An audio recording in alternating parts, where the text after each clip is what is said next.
Estamos de volta. Voltando à pergunta: como havemos de distinguir os pensamentos que nos são próprios dos que nos são sugeridos? O Espírito responde com muita sabedoria: quando um pensamento vos é sugerido, tendes a impressão de que alguém vos fala. Geralmente, os pensamentos próprios são os que acodem em primeiro lugar. Afinal, não vos é de grande interesse estabelecer esta distinção. Muitas vezes é útil que não saibais fazê-la. Não a fazendo, obra o homem com mais liberdade de se decidir pelo bem e pelo mal. É voluntariamente que o pratica. Se toma o mau caminho, maior será a sua responsabilidade. Por que ele está se preocupando em dizer que é preferível que não façamos essa distinção? Porque, do contrário, nós ficamos como se fosse um instrumento na mão dos Espíritos. Nós precisamos, sim, ter o senso de liberdade. Nós somos livres, nós fazemos aquilo que nós achamos que é melhor para não só para nós, mas que reflita dos nossos semelhantes. Então, é preferível que a gente não fique nesse questionamento. Será que é eu que estou pensando? Será que é uma inspiração? Será que o Espírito está tentando se manifestar? Então nós perdemos assim a liberdade. Ao passo que, quando nós agimos livremente, nós não temos tanta dificuldade e facilidade de receber a influenciação dos espíritos brincalhões. Entende? O Emmanuel, nesse estudo, ele inicia o seu estudo assim dizendo: comenta-se o fenômeno da sugestão mental qual se fora privativo de gabinetes magnéticos específicos, mobilizando-se hipnotizadores e hipnotizados, à conta de taumaturgos. Na realidade, ele ainda especifica e exemplifica. Grasset, o eminente neurologista da escola de Montpellier, chega a classificar as sugestões em duas categorias: as intra-hipnóticas, que se efetuam no curso do sono provocado, e as pós-hipnóticas, que se realizam além do despertar. Entretanto, continua ele, a sugestão é acontecimento de toda hora, na vida de todos os seres, com base na reflexão mental permanente. Todos os momentos, todos os instantes, todas as horas, nós estamos recebendo influenciações. Todos os instantes. É só começarmos a refletir em mais profundidade nas nossas tendências. Observe as nossas tendências.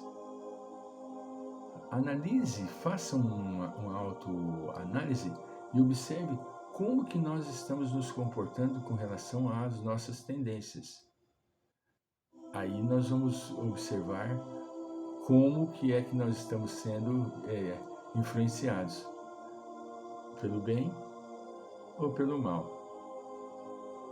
Na pergunta 462, continuando no Livro dos Espíritos, Kardec pergunta: é sempre de dentro de si mesmos que os homens inteligentes e de gênio tiram as suas ideias?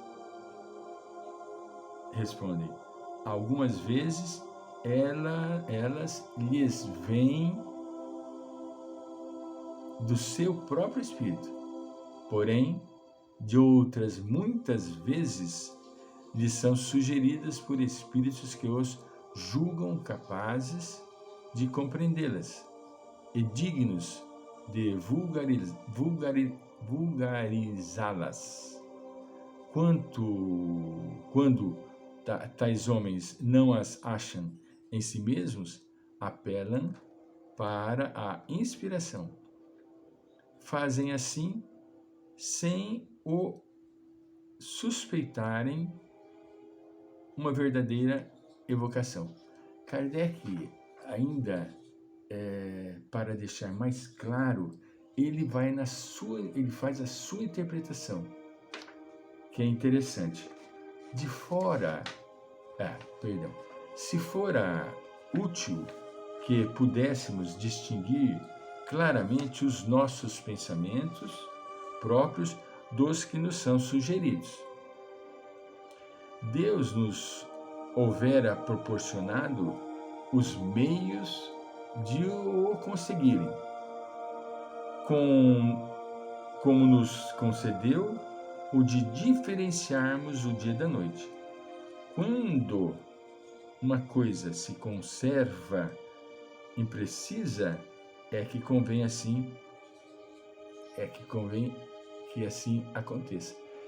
É interessante que nós temos o discernimento, mas Kardec ainda, sabendo desse nosso discernimento, ele pergunta como distinguir se um pensamento sugerido procede de um bom espírito, ou de um espírito brincalhão, ou ignorante, ou mau.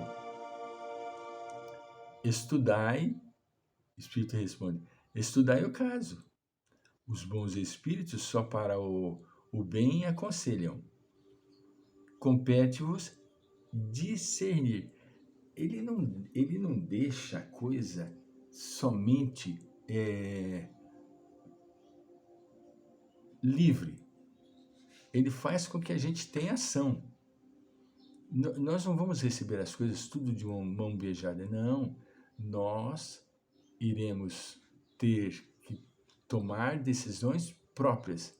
E uma dessas decisões é o nosso discernimento, de ver se o pensamento procede de um bom espírito ou se está vindo de uma fonte mais complicada, né? Por que permite Deus, ainda ele cutuca mais, por que permite Deus que os bons espíritos nos excitem ao mal? Os espíritos imperfeitos são instrumentos próprios a pôr em prova a fé e a constância dos homens na prática do bem. Como espírito que és, tens que progredir na ciência do infinito. Daí o passares pelas provas do mal para chegares ao bem. Na nossa missão consiste em te colocarmos no bom caminho. Não vão os bons espíritos dirigir-nos para caminhos de sofrimento. Eles nos induzem ao caminho do bem. E o caminho do bem é o caminho que vai lenta e gradativamente fazer com que a gente cresça em espírito. Porquanto os espíritos inferiores correm até a auxiliar no mal, logo que desejas praticá-lo. Eles só vão vir até nós se nós quisermos praticar. Só quando queiras o mal, podem eles ajudar-te para a prática do mal. Se fores propenso ao crime, terás em torno de ti uma nuvem de espíritos a te alimentares no íntimo esse proceder. Mas outros também te cercarão, oferecendo-te por ti influenciarem para o bem, o que restabelece o equilíbrio da balança e te deixa senhor dos teus próprios atos.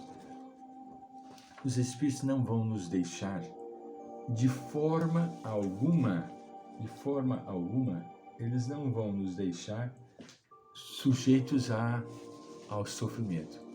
Eles estarão lutando para que a gente consiga se libertar das influenciações.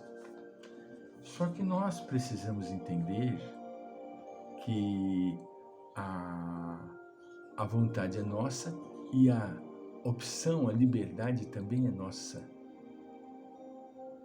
Nós é que vamos buscar agir assim ou assado.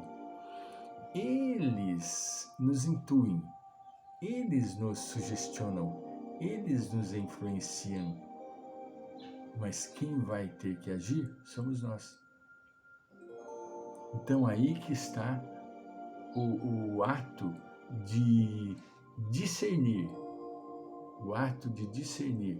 o bem do mal, a mensagem e o simbolismo do joio e do trigo, para que ao semearmos não tenhamos problema de ter a contaminação do joio no meio do trigo. Voltaremos.